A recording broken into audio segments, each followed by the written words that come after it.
For Jason Thompson. No luck last week from the pink. Gets the red draw when it counts the most in a heat of the Melbourne Cup. And as we've seen already, the first two into the final have used box one to full advantage. They get set. Leg three of the quaddie.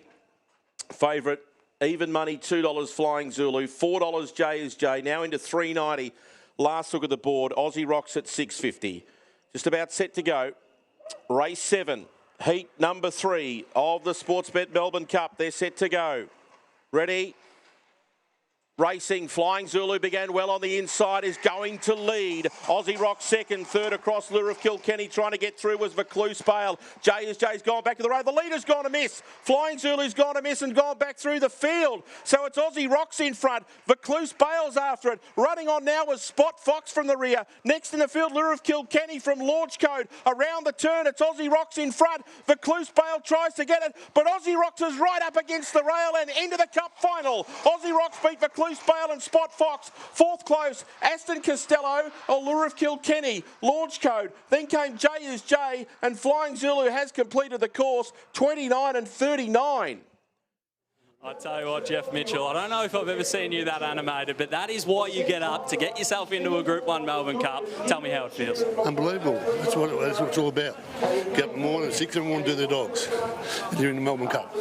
You've been around the game for a long time. This boy's pretty special to you. To be able to get into a Melbourne Cup in that sort of way, I know something went amiss with the leader, which is always unfortunate, but he's a dog that has been always knocking on the door to find himself in one of these big ones, and he's going to be tough to beat next week. He draws the box, it'll be hard to beat. What sort of box do you want? 1 or 2. 1 or 2 there for Jeff Mitchell. A very happy Jeff Mitchell. Well done. Go and give Aussie Rocks a pat. What a performance that was. Hopefully all is right. Yeah, why wouldn't you be happy, Jeff Mitchell? You got yourself a Melbourne Cup runner, Aussie Rocks, and those inside boxes. Don Harley, they're proving pivotal here in the first 3 heats, as we heard Kat Ernst mention just before. But a really good win. Unfortunate for Connections and everyone that had to play with Flying Zulu there. He has gone amiss, but good to know he has finished the course. So all looks to be okay. Just unfortunate there for Connections and him tonight. But Aussie Rocks take nothing away from him. Absolutely. We got into, where did we get to? We got $6 tab fixed odds. That was the starting price there, and well, similar payout there on the tote. So not the best back, not the second best back, but to anyone that managed to find Aussie Rocks, congratulations to you, because that is a nice price. Some good runs too there from Vaucluse Bale too and Spot Fox. They were healthy little dividends there for second and third respectively. So where we're talking trifectas, we're talking first fours.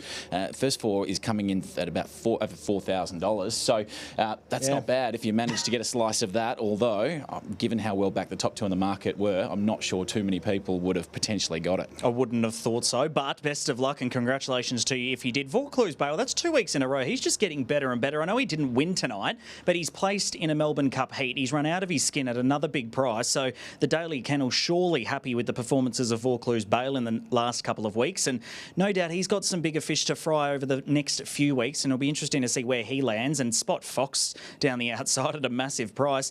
He's run his Connections a huge race in a Melbourne Cup heat, and again, look at his overall record. He's only had the 12 starts tonight, now makes it 6 wins and 5 placings, so very hard to fault Spot Fox. He runs another good race tonight, and back in fourth is the 6 Aston Costello, the outsider of the field. So 2, 3, 7 and 6, 29, 39, so pretty much bang on with the previous heat, and there's your time margin and placing on screen. So 2, 3, 7 and 6 there in heat number 3 of the Melbourne Cup, and the stories continue to write themselves here as we progress through these heats. And look, a few surprises. J didn't really turn up tonight. He was never in contention, the $1 Million Chase winner. No, that was a little bit disappointing, I'm sure. So look, there's been a couple that have been really well back tonight that have been rolled. We've seen a couple of surprises, and we've seen a couple that have been around about the mark where punters managed to strike and get one on the bookies, which is fantastic. Hey, this next race coming up is really interesting. So this is big energy we get to see go around. Exactly. Now, there was a couple of housekeeping items at the top of the program that we spoke about. One of those was the futures markets related to next week's Melbourne Cup. Big energy was the $5.50 favourite there in the all-ins. So hopefully plenty of punters got aboard there. But also,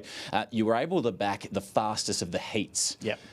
Heat number 4 was the favourite, for want of a better word, at $2.50. So largely attributable to Big Energy here.